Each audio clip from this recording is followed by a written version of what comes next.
Welcome to the only place where real, raw, and vulnerable conversations happen with IFBB Bikini Pros to give you an inside look at their struggles, strategies, mindset, passions, and all of life beyond the stage. This podcast is made to inspire, motivate, and remind competitors and the average gym goer that even the most extreme lifestyles and elite athletes have their ups and downs. Thank you so much for tuning in today. I'm your host, Celeste Rains-Turk, and now it's time for the Confessions of a Bikini Pro podcast.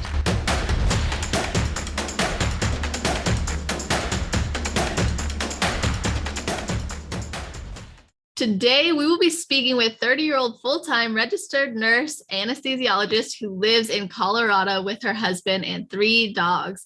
This athlete started her bodybuilding journey in 2015 as a bucket list item, but got hooked after her first show, and since then has competed in 9 regional shows and 4 national shows to ultimately win her pro card at USA's in July of this year, 2021. Welcome to the show, Rachael Saeler. How are you doing? Hey, Celeste, I'm doing great. Thank you so much for having me. I'm super excited. Of course, it's my pleasure. Seriously, I'm so happy you're here. And you are my second interview in a new place. And I'm actually really excited because I have a new office chair, so there won't be as many squeaks. So to everyone listening, sorry if you've heard squeaky office chair in the past couple episodes. There won't be any more. But Rachael, before we get into everything, what is something you do or think about right before your heel hits the stage? So every single show that I've ever done, I have just been the person that is dancing backstage. So I feel like I don't have a true routine that I go through, but I'm always in line dancing, trying to get all the girls to dance with me. Hopefully they're playing some good jams, and I guess that's probably my way of releasing my nervous energy for the stage and just kind of mellowing out and trying to have fun with everyone backstage. So that is what I do. I know as soon as I get closer to the stairs, I kind of give myself a time to close my eyes, take a deep breath, and kind of just watch my routine in my head, envision the exact steps and the routine on stage and kind of manifest a smooth, beautiful routine. So, yeah. Amazing. I love that. Did you get nervous to do your little pre-stage ritual when you hit the pro stages? There's always a little bit of nerves, no matter what stage I'm going on, whether it was a regional stage or a national stage. But I will say the more I did 3 national shows in 2021, this past year before getting my pro card. And each one was a little less nerve wracking. And I was just more calm, cool, collected before. It's I've already been there. I've seen Sandy's face. I know she's going to be smiling up at me. And I don't know, it's just do it all over again and try to do it better. For sure. So what are your goals now before really, getting into a pro season? This year, well, I guess the rest of this year, I'm just taking more of a balanced approach, we just moved to Colorado. So me and my husband are just enjoying Colorado. And as far as physique goals, always got to work on the glutes, girl. So just lift heavy, grow some glutes so I can come back, and I'm hoping to come back next season, 2022, and run the pro circuit. That's my goals. Just continue to build for the pro stage. There's always room for improvements. Definitely. Are you feeling like you're going to have that comfort that you have maybe on the regional and national stages there in your pro stage, or are you a bit nervous for that? Oh, I'm sure I'll be nervous my first time, but just to be surrounded by gosh, you look up to the pros and you're oh my gosh, are they even human? They're so perfect, you kind of get a little bit of at least I do, a little bit of imposter syndrome. Oh my gosh, how could I even grace the stages with these amazing women? But I think after a couple shows, I will have like my nerves calmed. And from what I hear, I listen to your podcast all the time. Like you got me so much cardio. So thank you. You're welcome. But from what I hear from all the pros on this show is it sounds like all of the pro shows, like everyone's super supportive and happy, and it's not as competitive. So I'm really, really, really looking forward to that aspect because, the nationals, that is competitive. You can like feel girls' eyeballs looking at you like, she looks good, where I feel like on the pro stage, of course, everyone like wants to win, but it's like a little less competitive because you're pros, you're there, you made it. Like now just have fun. For sure. Yeah. I think, maybe there's less of that chase and more so like everyone knows that they're there to maybe get points for the Olympia or get feedback as a pro. So, yeah, it's definitely like a different energy, I would imagine anyways. And I know at regional shows and national shows, sometimes it feels competitive, and it also sometimes is like, okay, you want to get in and talk to some people or make friends, but some people maybe aren't there for that. And I think we miss out on that experience if we're not. So I don't know. Do you think people should loosen up more, or do you think it's like appropriate and it's okay?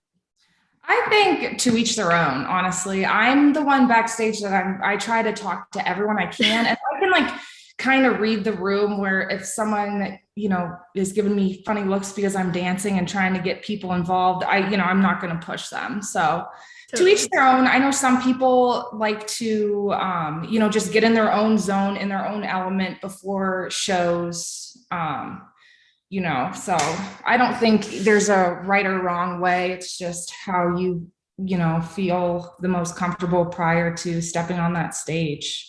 Yeah, I agree. I think like if someone was trying to get me to dance with them backstage, I'd be like, please don't, like, please don't walk away. So yeah, everybody does have their own thing, but I want to talk to you about your career, and actually we're going to talk about a lot of things, but you work as a CRNA and you often work unconventional hours. So how do you manage to prep when you have those long shifts that are 16 or 24 hours long?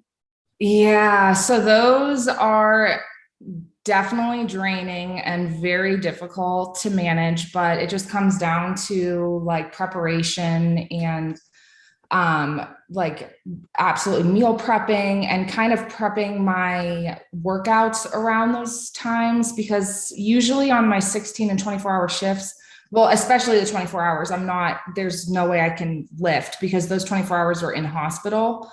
So I have to stay in the hospital the full 24 hours. So definitely not lifting that day. So kind of like working my rest days around those long shifts, and then making sure I meal prep and just bring all of my meals with me.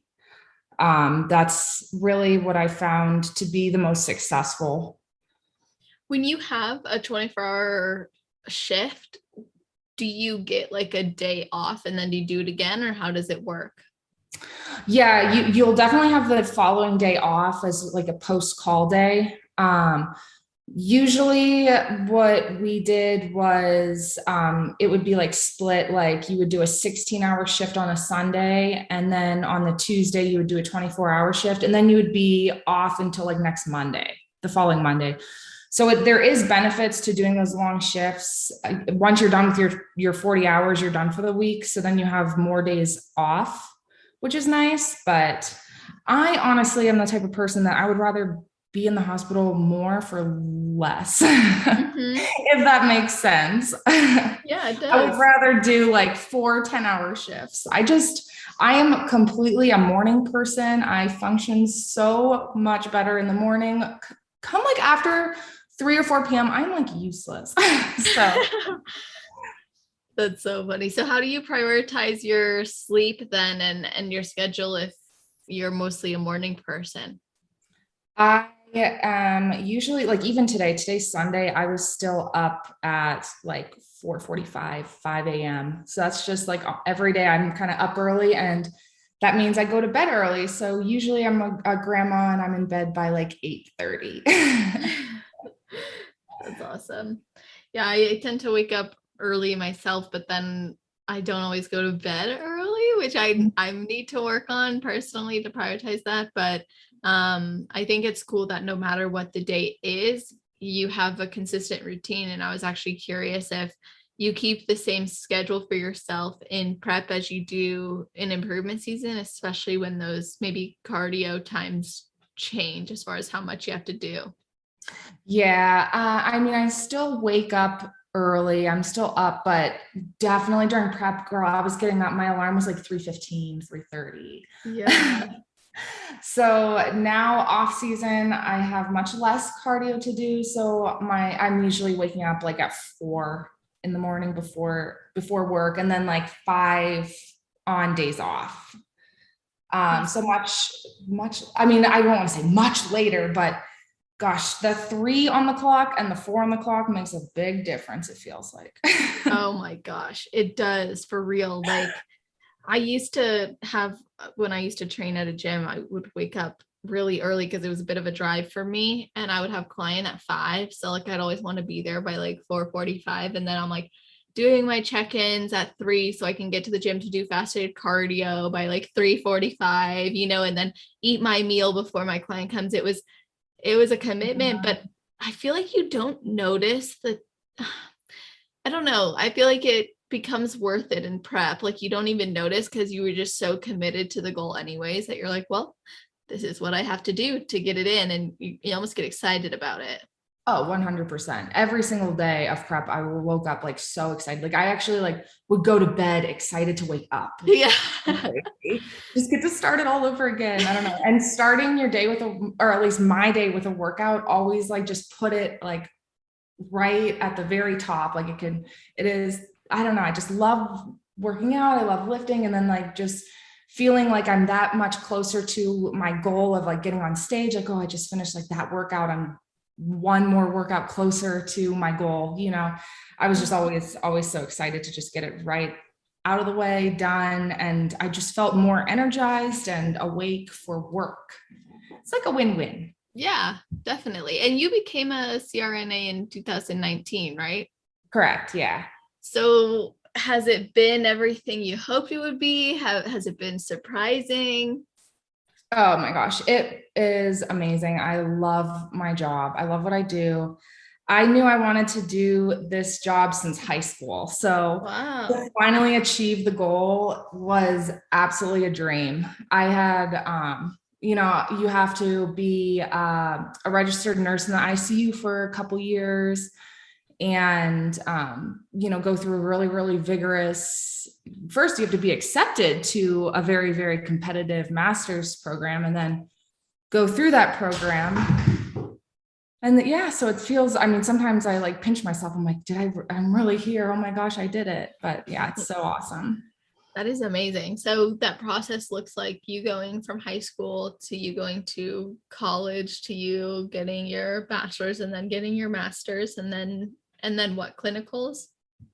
Yeah, so I did my undergraduate degree in nursing, and then I had to become an ICU nurse for, usually most programs require 2 years of ICU experience. So I wasn't able to get into the ICU right away because I was a new grad. So I kind of had to work my way up, got into the ICU. And then after that was able to get into a master's program. And then in the master's program, your clinicals are kind of intertwined into the program. Like I started full-time clinicals, full-time, probably my 3rd semester of my master's degree. I think a 27 month, it was like 2.5 years. Wow. The whole master's program. Mm-hmm. Was it different than your experience in the ICU, or was it easier? Was it more challenging? Oh my gosh, it was so much harder. Really? It was so tough. I thought like nursing school was tough, but no, I was in for a real treat. I realized as a nurse, I like barely knew. I can't believe I don't know. It's like so much. All of the stuff that you thought you knew, you didn't know at all. It was crazy. Having to like relearn every little, we dove really hard into like pathophysiology and pharmacology. It was just very intense. I probably spent I'm not even exaggerating, 10 to 12 hours a day studying the first couple semesters. It was well over a full-time job, just sitting in an office studying. Wow. What was your studying approach like? I would study. I would wake up in the morning, I would get a workout in, and then I would study. And then I tried to set aside 5 minutes every hour to like get up and walk around the house and do some laps and do some stretches and then get back to studying. So like every hour I would give myself at least 5-10 minutes of like stretching and walking, because I have never been more sore in my life than the first week of school when I was sitting in a chair for like 10 hours. It was crazy. Yeah. No, it's seriously, I can only imagine. I resonate with you on like thinking you know a lot, and then you go to the next thing and the next thing, and you're like, oh my gosh, like I just started a psychopharmacology class. It's it's actually my last curriculum class for my master's program right now. And Yes. thank you. And I'm like, oh my gosh, like I don't know what I don't know. Right. Like Oh my gosh, yes. you just learn it, and some of it you're like, well, this is not really applicable to what I'm going to do. And then you start learning about it, and you're like, oh my gosh, this is so important. Like I actually have to know this. And yeah, I like your studying strategy. That's why I asked. I was curious how you do that, because my studying is usually like blocks of time and then like other time spent in the day for business and workouts and whatnot. But it is challenging, but it's rewarding. And I think that's the same thing with bodybuilding and with prep and off seasons. And some days you're going to have that super low energy or super low motivation, but you decide to do it anyways, and you get in that routine of doing it. So you had talked about in a post one time how bodybuilding is really about pushing. What are some of the things that you've had to push through, or things that you've had to maybe prioritize to get through things when it is difficult? I guess just even those early morning wake ups and pushing through, and you don't have motivation at the gym. It's just you got to go beyond the motivation, and you kind of reach like discipline at that point. And it is just getting you that much closer to your goal to just continue on. Like I always think to myself, like, what is skipping this workout going to accomplish? Am I going to feel better about it afterwards, or am I going to be upset that I skipped it? Same with obviously in prep, you like have cravings, you want to like, there's something yummy in your fridge. Or my husband, he does not have the best diet.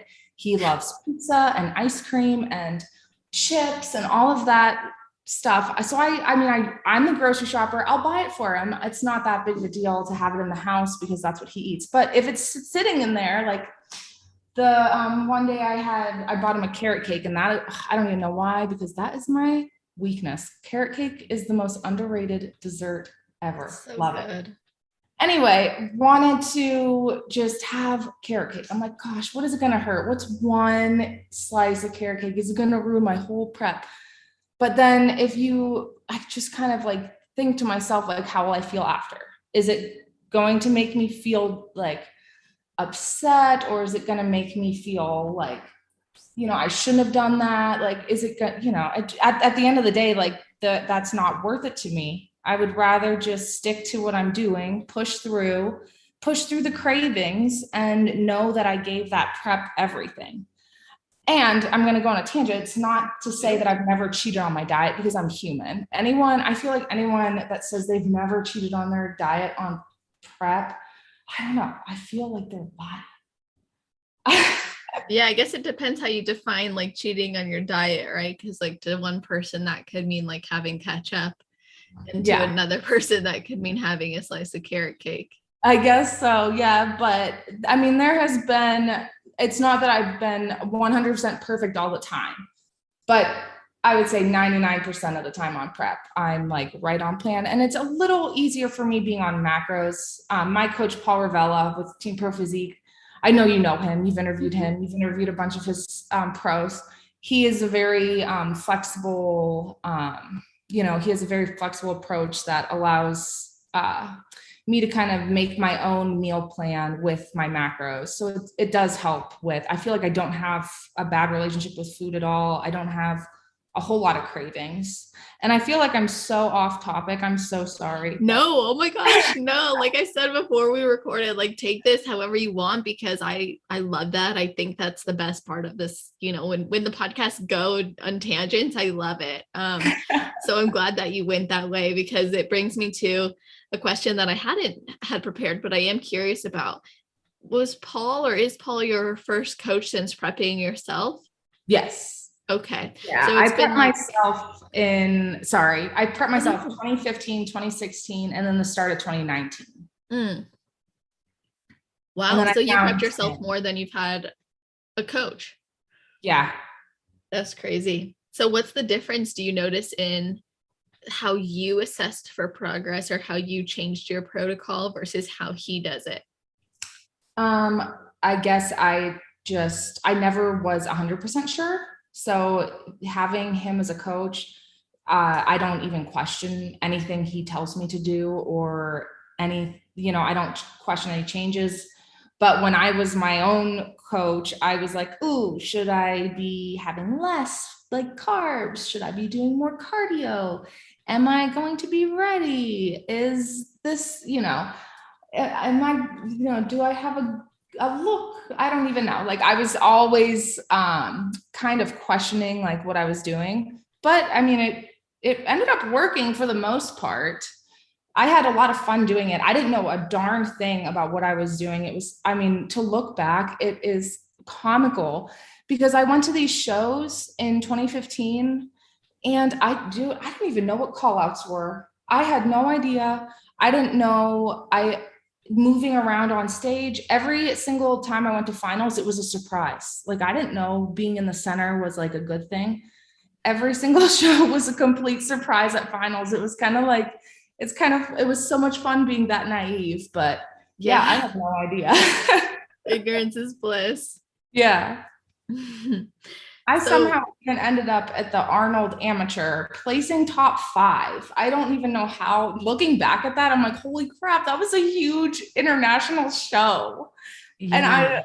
And I had no idea. Oh my gosh. That's amazing.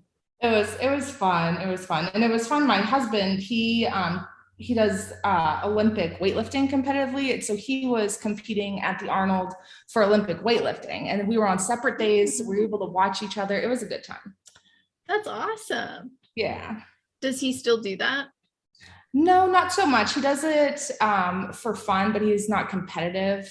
A couple years ago, he ruptured his quad and hasn't entered the competitive circuit since then. Yeah, that's tough.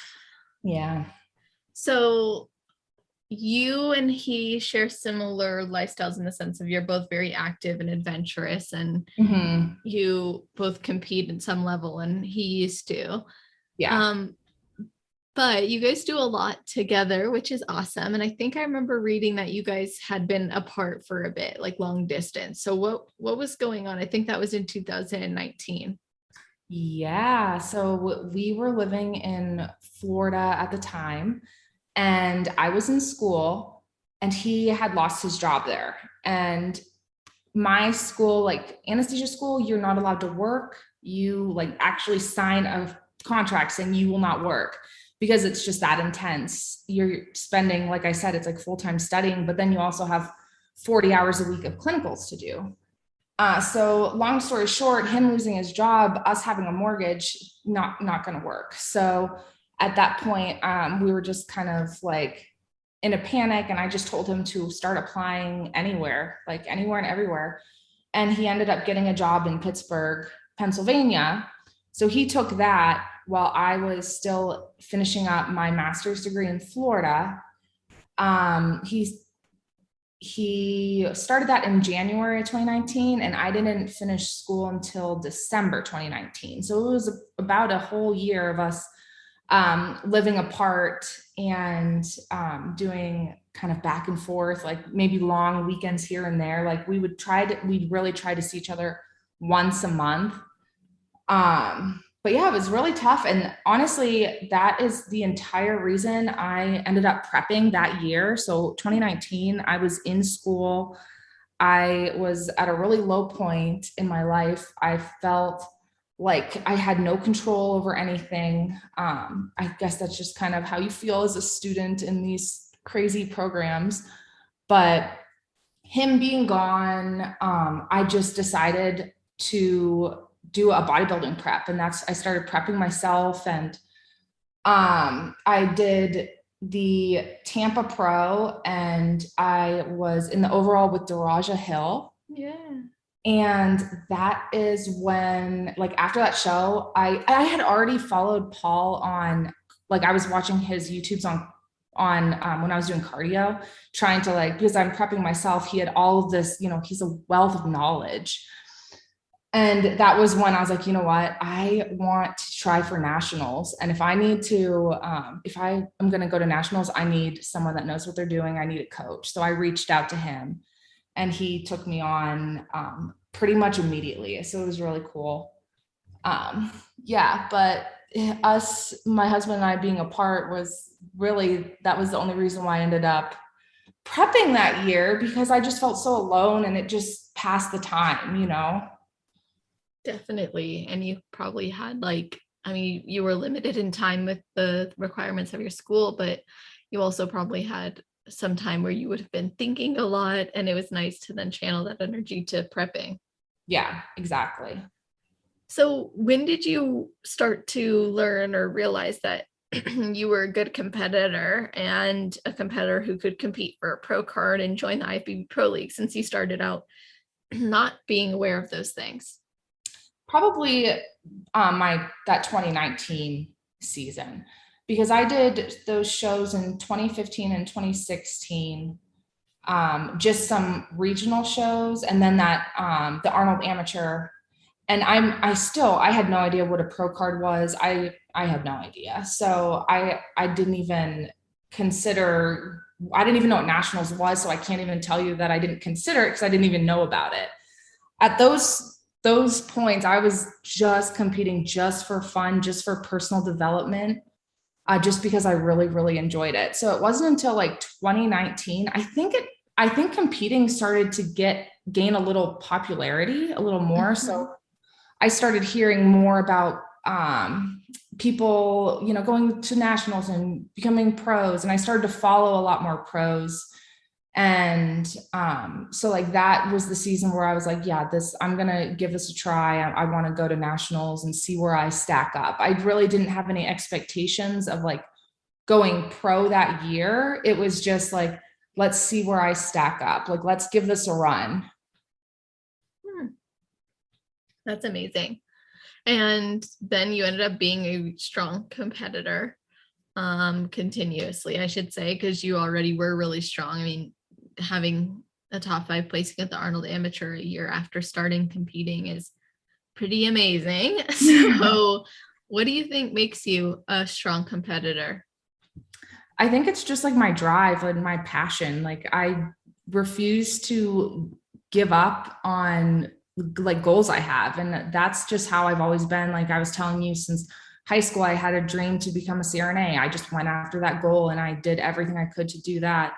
With bodybuilding, it's the same way. It's just, I set a goal for myself, and every single day I try to work on something that's going to get me closer to the goal I've set. So now it's just to step on the pro stage. Every day I have, some reflection to myself of how am I going to live this day with intent to, achieve my goal.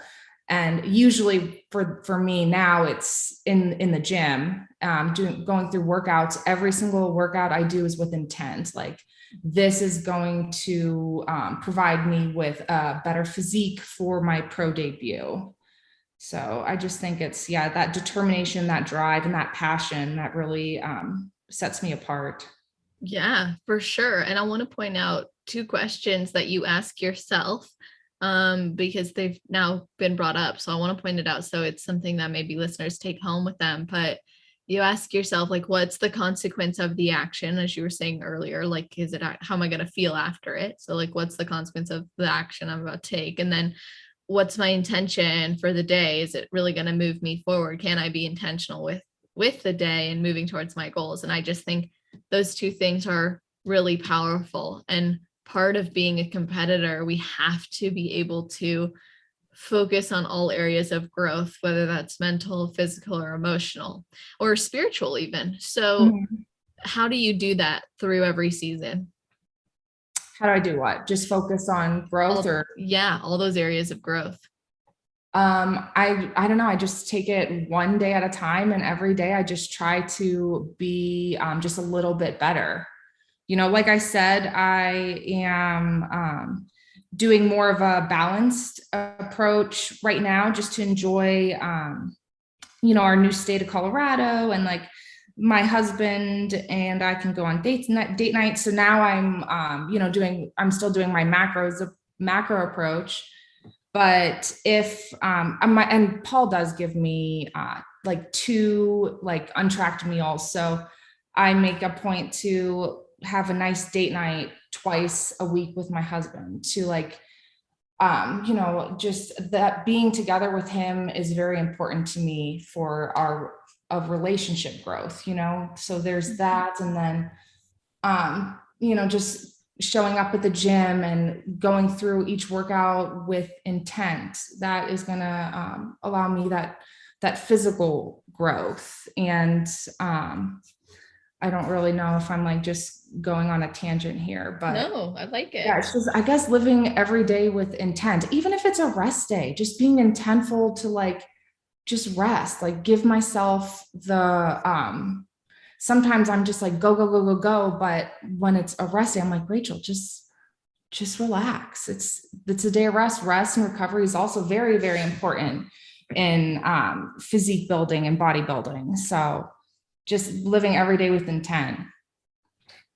What would you say to someone who has a difficult time taking their rest day and worries, oh, I'll gain all this weight or I won't be successful?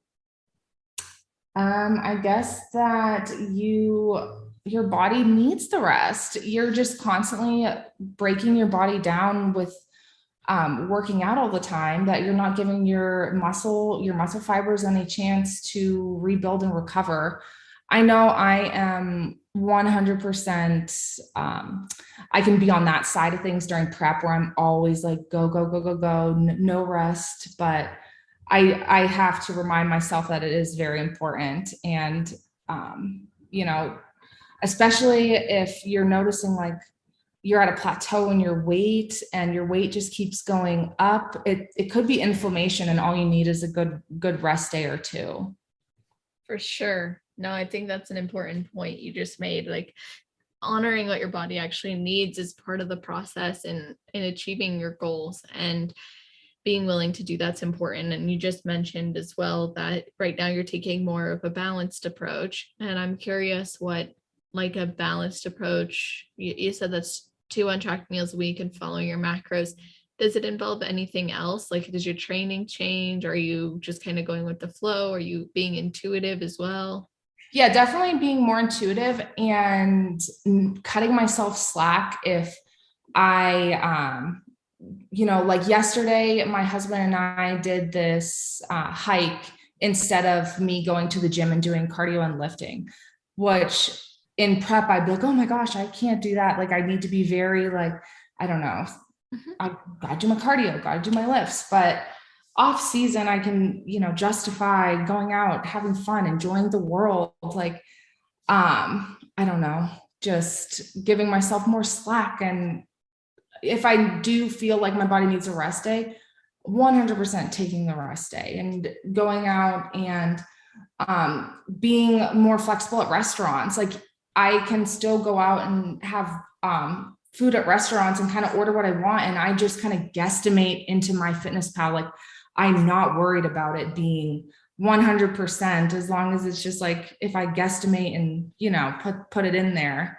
It's not like, oh my gosh, but I don't know if they cooked it in 7 grams of oil or not. Like, oh, my macros. No, it's just trying to enjoy everything that life has to offer right now, but also being mindful of my goals to get on the pro stage next year, and still taking that into account, trying to really focus on, you know, the success of my reverse diet, because my show was only, I think, like 6 weeks ago now. So I felt like I'm pretty proud of how I've been reverse dieting, and I don't know, just personal win for me. I haven't been as successful in the past. Yeah, for sure. Well, I think it's awesome that you can celebrate that this reverse is going much better. I also think it's amazing that you are able to have that balance and find that, especially considering previous reverses haven't been as good. I think it takes a lot to be able to say what needs to be different, and then finding that it's actually having maybe a more balanced approach versus one where you're trying to like be forceful and super strict and then ending up going off the plan, or kind of having that, you know, all or nothing mentality. And I know that and I don't know if that's exactly the case for you, but I know that you had shared, you gained weight in your improvement season after 2019, and you went to intuitive eating before starting prep, and then you were 7 weeks out from your show, you were lean and you were still 15 pounds above your stage weight, which is, I believe, very serious progress and awesome to have in a year. So when girls get so fixated on the weight or being too heavy in the off season, or they think they're too far gone after a bad reverse diet experience, it can be really challenging to feel like they have any sort of potential for success. Like I've worked with plenty of women who feel this way. They feel like, oh, I'm a lost cause now. But you kept going, and it obviously paid off, and it's paying off more now. So what do you think is required for you to be able to say, no, I'm not too far gone and I can change and be better? You just have to do it. I know I felt that way also. I was pretty mortified at like the weight gain and everything. I usually, I mean, I'm pretty good. I'm very level-headed. I usually don't have like, I don't let the scale really get to me. Even in that period of time, I was not like fixated on the scale. But when I decided to start prep, it was worrisome to know like, oh my gosh, I'm 40 pounds above my last prep starting weight. It was a little like, oh my gosh, it was more so like, when should I start prep? Like, how long should this prep be? Because I like to think like, you know, 1 pound a week is generally a healthy amount of weight to lose. So I'm like, oh my gosh, 40 weeks. So I just kind of discussed with Paul, and we just decided to start prep in January and aim for like the shows in June and July.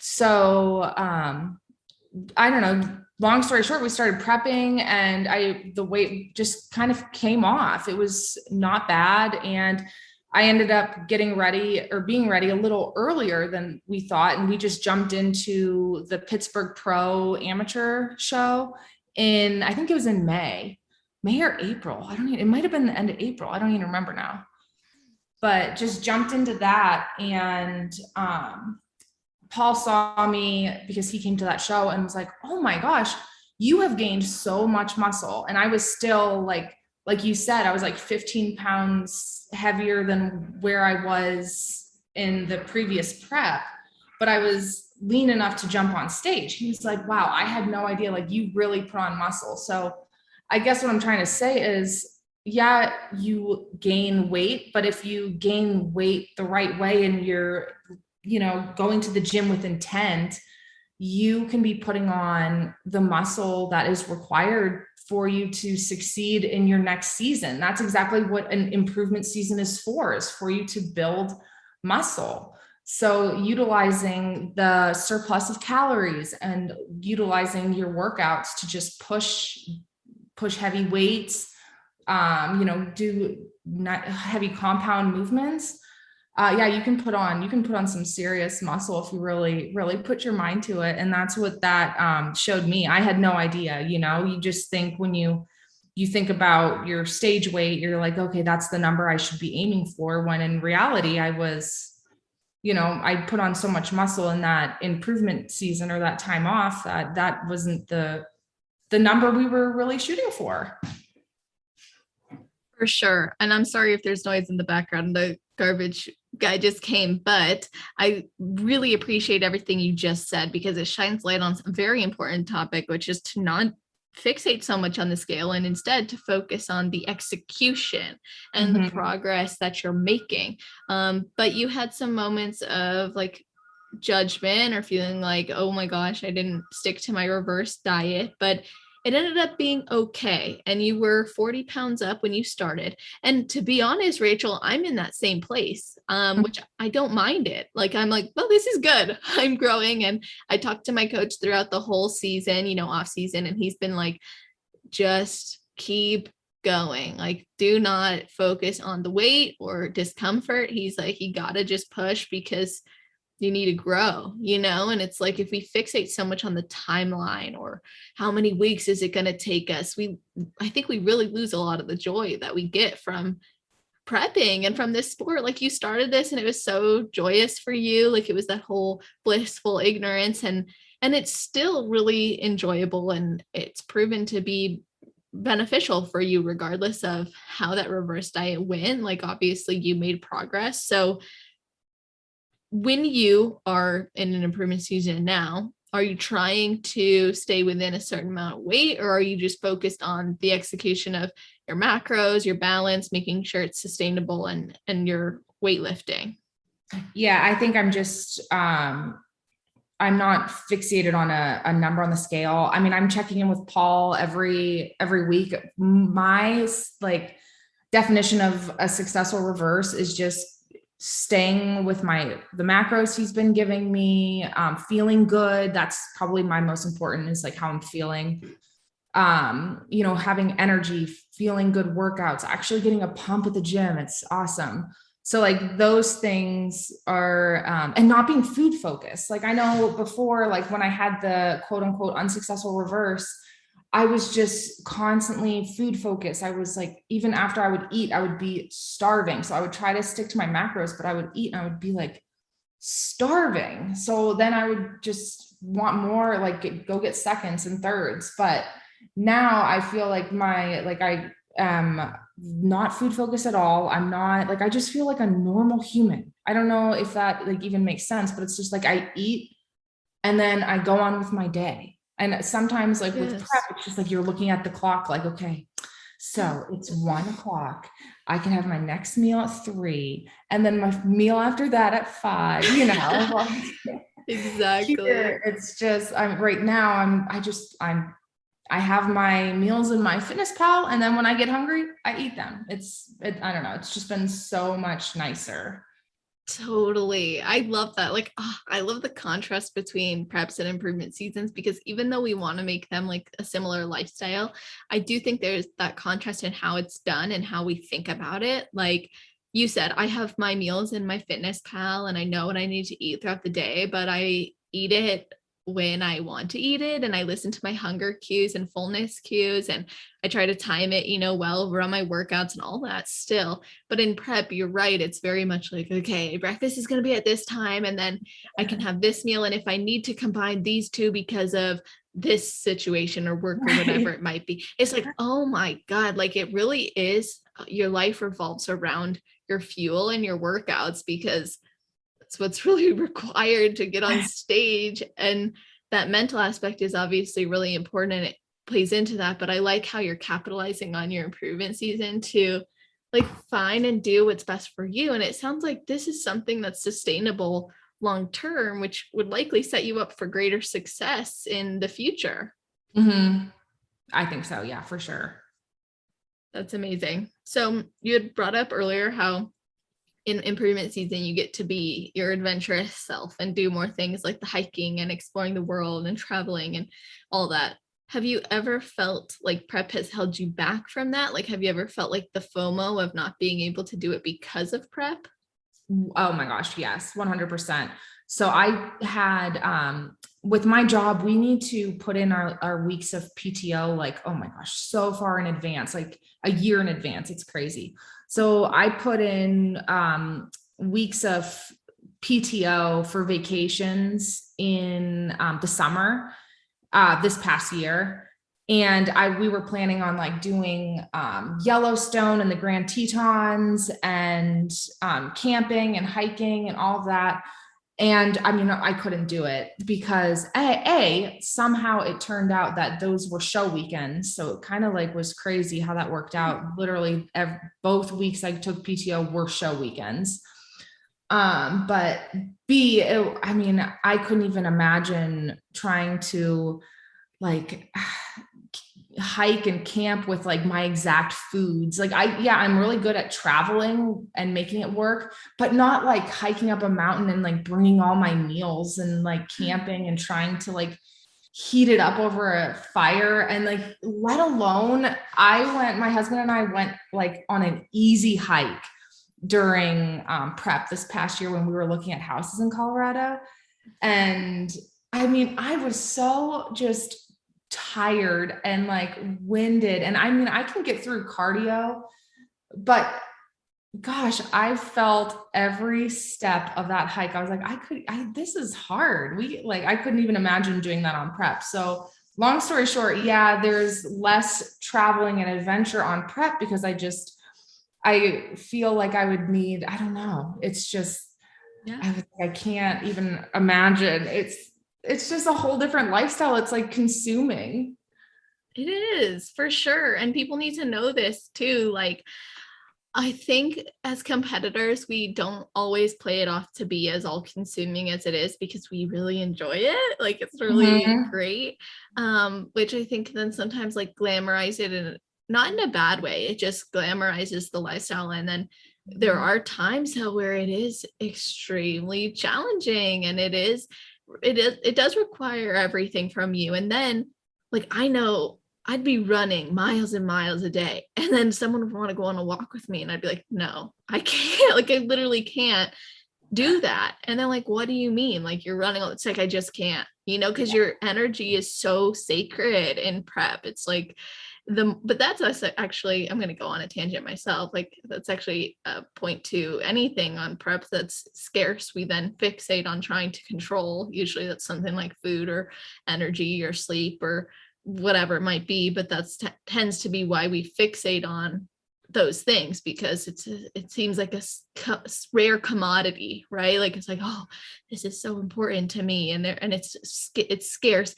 I'm not saying that's always the case, through like your whole prep, but especially towards the end, I noticed that.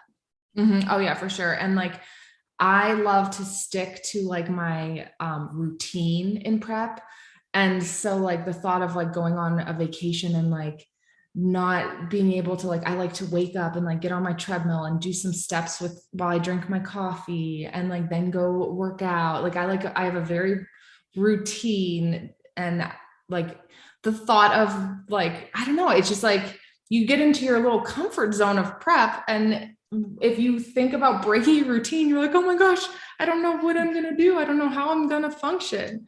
So yeah, I don't know. It was just, we had obviously, and another thing is if I go on vacation, I want to like go out and enjoy like the restaurants around, or, if we're hiking and camping, like I want to like be able to like enjoy s'mores over the campfire. Like you can't beat that. So I was like, well, during my off season, we're planning on doing some trips to get our fix in there. I think in October, yes. I rented a Sprinter van, like a converted Sprinter van.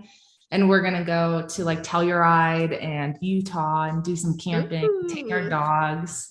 So it'll be fun. I'm excited. That's awesome. That's coming up. Yeah. Oh, I love that. My boyfriend Robbie's always wanted to do that. So I think that's a cool idea. I'll have to touch base with you and see how it went and how you went about doing that, because I'd love to do that. Okay. Yes. So talking about life and bodybuilding and how these two can sometimes coincide really beautifully and sometimes not as seamlessly. When you had done your very first show in 2015, what even inspired you to do it? So I was doing CrossFit at the time. I think in 2012, I got into CrossFit really hard.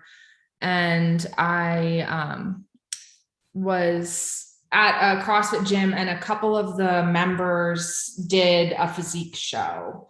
And I don't know, I saw like their kind of like road to the stage. Like I saw them at the gym, like training, like isolation exercises. And I saw them like eating their meals from the Tupperware. And then I just saw like their body like progress and change. And then I saw their stage photos and at the end, and I just like spoke to my husband and I'm like, I want to do that. Like, I just want to try it. I think that would be so much fun. And that is what sparked it. I kind of just like, talk their ear off and see what I needed to do it. And then I just kind of used their advice and went for it. Amazing.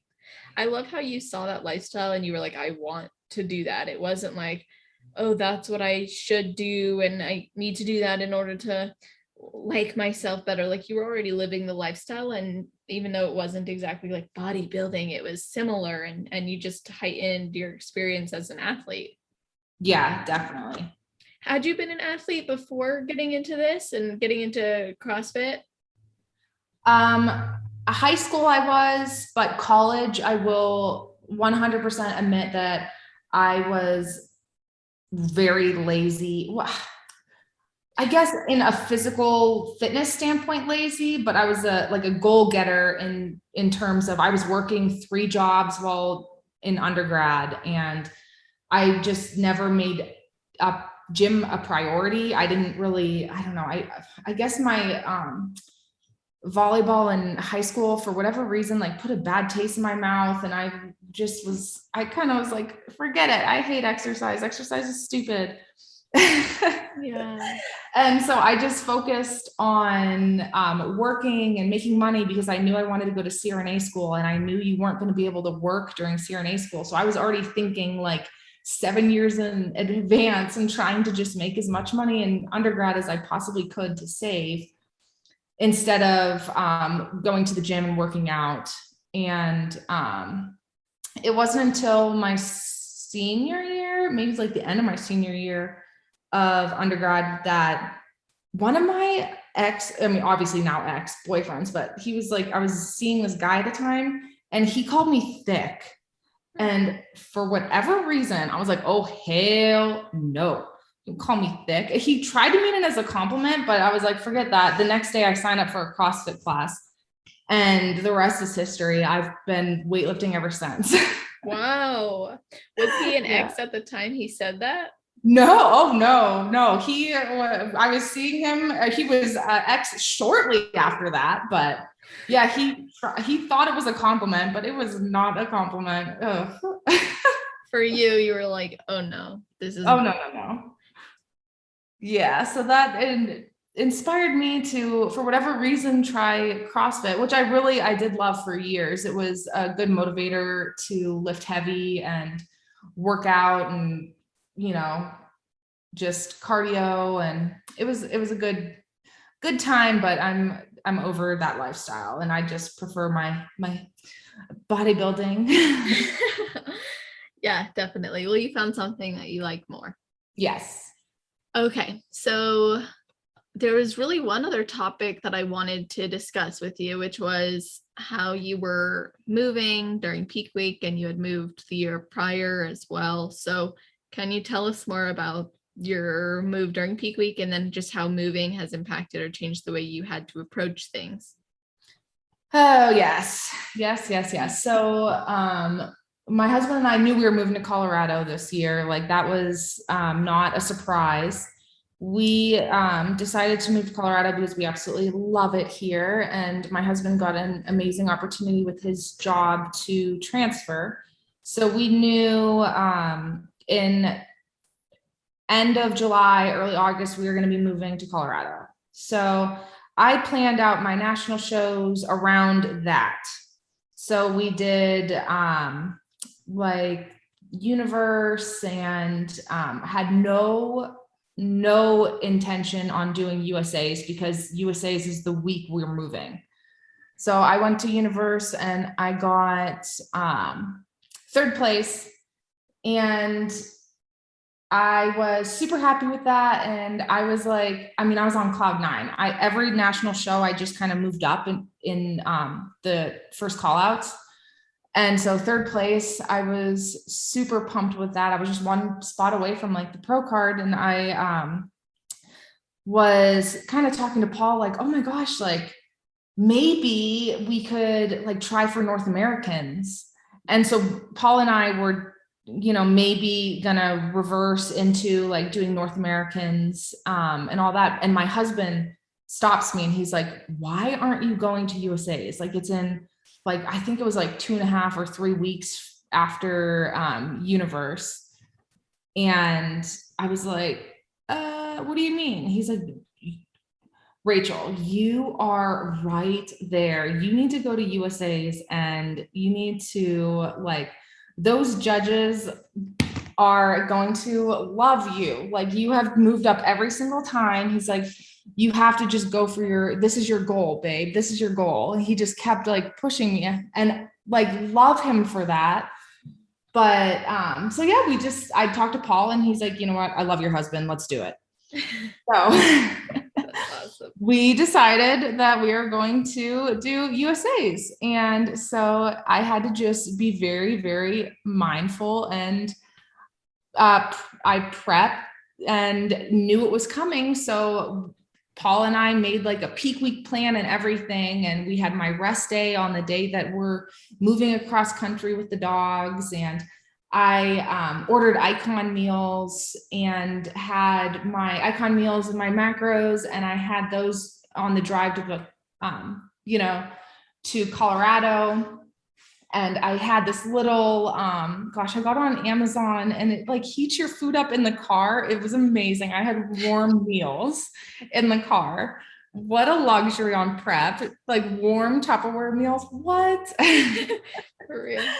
But yeah, it was crazy to think that because I've mentioned before, I am like on prep. I'm like, go, go, go, go, go, like constantly moving and like energetic and always like just out and about and walking and, got to do my cardio at this time. Let's lift at this time. And to be on peak week and have that routine, like I was telling you, completely change. I mean, even like not having like everything I'm used to having, like, everything's packed away. Everything, all I had was what I had in my like little, I packed a carry-on to take to the show. So I had all of my show stuff. I made sure to have that with me. And I was kind of just had a couple outfits and my meals, and that's all I had. So like for an entire week, I was just living out of this little like carry-on, because even when we got to our house in Colorado, our pod hadn't shipped yet. So we didn't even have any furniture. We had nothing. We like got here and we're like, okay, cool. Now what? Our furniture isn't arriving for another week. Jeez, no bed or anything. No, we had, my husband, drove his car with his brother before. And so like there was a mattress on the floor. So we had a mattress at least, but like no couch, no chairs, my, beloved treadmill, so just like little things like that to be out of your comfort zone on peak week of all weeks. I was like, oh my gosh, how is this going to work? But where there's a will, there's a way. I just kept to the plan that, Coach Paul gave me. And we were in, him and I on peak weeks, we talk almost every day. So he is very in tune with how everything's going, how my body's handling stress, if it was retaining water from the long, I think it ended up taking us. So we did it in 2 days. I think it's a total of like 22 hours in the car, but we broke it up. But yeah, it was quite the adventure. It was what a good week to like, I became a Colorado citizen and I became an IFBB Pro. I still can't even comprehend, like, wow, it was crazy. That's so cool. That is amazing. I love that your husband really encouraged you to do that and pushed you to do it. Now, how did he know USA's was that week? Like, was he just following it or had you talked about it? I probably talked about it. Yeah, I mean, that's a good question because he was just like, yeah, he was very like, you need to go for this. Like, this is your goal. This is your dream. Like, you are so close. And here I thought like my husband would be like, oh my God, thank goodness it's over. Like, let's go out and celebrate. But because I had originally said like Universe was the last show for sure. Like I was like, okay, Universe is it. Whatever happens, happens. And then we can move to Colorado and enjoy it, you know? So I thought my husband would be all gung ho for Universe to be my last show. And lo and behold, like the sweet man he is was just so passionate about my passion that he really was the driving force into why I even did USA's in the first place. So that was really, really awesome. That is so cool. That's really amazing. And who knows what would have happened, you know, if you hadn't just done it. And I think it's great that you made it work. And I can't imagine, like, I mean, that's a lot to go through in a week, but also when you're in prep, everything's so regimented anyways, it's kind of take some of the pressure, stress off, depending on how you look at it. Mm-hmm. But how did your body respond to stress? Like, was there any obvious showings? Did you have to modify anything? Actually, no. So I just made sure, like, when we were driving, like I said, I had all of my meals with me. I knew exactly what I was having. And then we stopped and I made sure I booked a hotel that was near gym, which, I mean, who doesn't do that?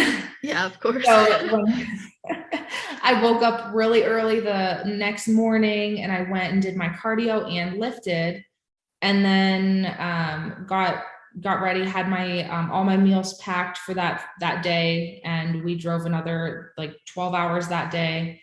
And then when we got to Colorado, and I just made sure to find a gym that the next day, and I kind of just, like you said, tried to keep to my routine that I had, like as far as waking up and just working out in the morning and then going on with my day.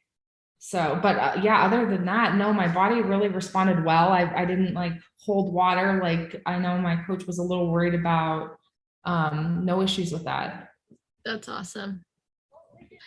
That's really, really cool that was able to go so smoothly for you and lead to the result that you wanted. So what was your feedback? I mean, you said you got to grow the glutes. Did you get any other feedback? No, that's really it. They said I have a very good look and I'm very muscular and very balanced, but Sandy would like more of the upper outer glutes. My glutes can be very like blocky. I don't know how to, like, squared almost when they get so lean. So she wants more of the upper outer glutes. So that's what we're working on. A lot of kickbacks, which is ironic because seriously, forever I was like, I'm not doing those foo-foo movements. Like I don't know. I was like compounds or die, basically, like hip thrusts, lunges, squats, deadlifts. But nope, your girl's doing all the kickbacks now. I mean, I'm still doing the compounds, but yeah, I hear you. I was told by Sandy to grow, not my upper. She was like, it's really round here, which is good, but it's not full enough in the back. So I'm like, oh my God, like, first of all, I just need more muscle. Second of all, like, I got to get under this weight. So like, yeah. I had been doing like a lot of like the kickbacks and the accessories, which I love doing, but adding in just being able to go to an improvement season and get under heavy weight, and obviously you're trying to lift heavy even in prep, but sometimes you get tired, especially if your prep is long. So, you know what I mean? Like your body starts to show it. So I think it's really cool. I'm excited to see how your transformation looks if, you step on stage next year, and that'll be amazing to just witness. I know, I'm super excited. Well, Is there anything I didn't ask you before I ask you for your best advice that you think I should have asked you? I don't think so. Awesome. Okay. Well, then what's your best advice for girls who have never competed before but would like to? And then your best advice for those on their road to pro? Never have competed before. I would say just first and foremost, I would say that you should at least have like 2 solid years of lifting underneath your belt. Like, I don't think there's any point in going from not working out at all to wanting to step on stage in 6 months or whatever. I think you should have at least 2 years of lifting underneath your belt before considering jumping on stage. But then I would just say, just go for it. If you've been lifting, making that your lifestyle, just go for it. And, I mean, I don't even have to advocate for like, find a great coach. That if you can't afford it, there's plenty of resources online to just, especially, oh my gosh, gonna like shout out Paul Revelia's YouTube channel. He's awesome. But that's what got me through my first, preps. So there are definitely resources online. Bodybuilding.com is how I got started. There was like, workouts and stuff on there. If you can get a coach, that's even better. But if you can't for your first time, I don't think it's completely necessary. For those that are on the road for pro, I do think that's necessary. I think getting a coach that you trust, that you respect, that you don't question, that you can rely on, that they know your body. I think that's very, very important for the road to pro. And just to continue to show up and continue to just do every single day, live every single day with intent towards your goal, whether you're in prep, whether you're in off season. Every day, ask yourself, like, what can I do today to be just like that much better, just 0.1% better? How am I going to improve myself towards that goal of becoming pro?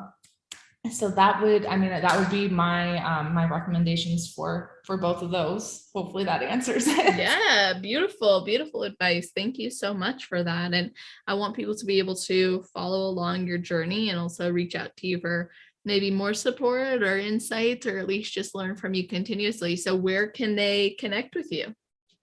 I'm usually, Instagram's like the best for me. It's Rachael, RACHAEL _IFBB Pro. And that is my Instagram. And I would be happy to, if anyone wants to send me like direct messages or anything, I'd be happy to respond. I no dumb questions. I love talking to others and fellow competitors, and yeah. Yes. So shoot me a message. That's awesome. And I appreciate that you're willing to do that. And I am so grateful that you came on the show and that you listened to the podcast too. That makes me so happy. Oh my gosh, Celeste, can we talk about how when I started prep, I dreamed about being on this podcast? Really? Yes. That's so cool. It is such an amazing opportunity to be on this podcast. Like, in January, when I very first started prep, I had like this realistic dream that I was speaking to you. And I mean, it was like, it happened I woke up the next morning. I was like, holy moly. Like, I remember the questions and everything. Wow. Did I ask any of them?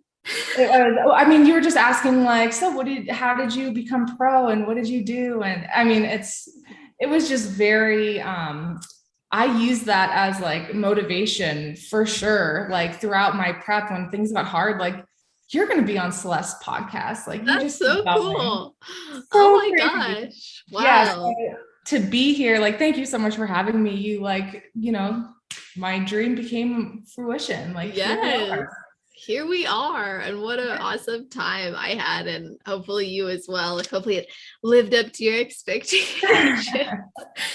Absolutely. I hope I helped some girls out during their cardio session today, because Lord knows your podcast helped me out through so many sessions. Oh, good. I'm sure it did. I'm sure people got a lot from this episode. I know I learned a lot too. So I'm really grateful that you came on, and thanks for sharing that about the dream too. Like, I do this podcast and I know it's something people want to be on, but sometimes I forget that it's like, I don't know. I know it's making an impact, but I just forget sometimes that it's it's important and it connects our community. So I feel humbled that you would feel that way. And so glad that you came on, and I'm really happy that we got to talk. And I hope all of you guys listening connect with Rachael too. She's obviously so sweet. And keep on the lookout. If you are an IFBB pro or you're an upcoming IFBB pro, don't ever be afraid to reach out and say, hey, I want to come on this show and here's why. And tell me, because I don't discriminate against who I feature. Like, people will say, I don't know how you get